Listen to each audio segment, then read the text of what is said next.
প্রিয় বন্ধুগণ, লাল সোনাইল এমন এক বৃক্ষ যার সৌন্দর্য চোখের সামনে এলে মন আবিষ্ট হয়ে যায়। বসন্তের শেষ ভাগ থেকে গ্রীষ্মের শুরুতে যখন প্রকৃতি কিছুটা রুক্ষ হয়ে ওঠে, ঠিক তখনই লাল সোনাইল তার অপরূপ ফুলের সাজে প্রকৃতিকে করে তোলে মোহনীয়। এই গাছের ফুলগুলো সাধারণত লালচে গোলাপি রঙের হয়ে থাকে। থোকা অবস্থায় গাছের ডালে ঝুলে থাকে।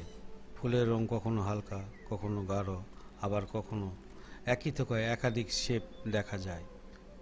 এই বৈচিত্র্যতা একে আরও আকর্ষণীয় করে তোলে। একসাথে অসংখ্য ফুল ফুটে গাছের সবুজ পাতার আড়ালে যেন লাল, গোলাপি আর সাদা রঙের এক অপূর্ব ক্যানভাস তৈরি করে।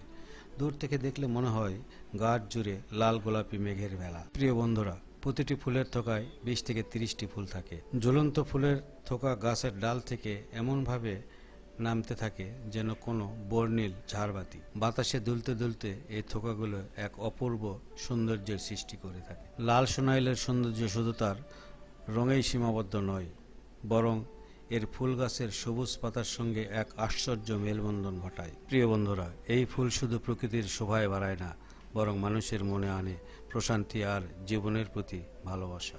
ধন্যবাদ সবাইকে, ভালো থাকবেন।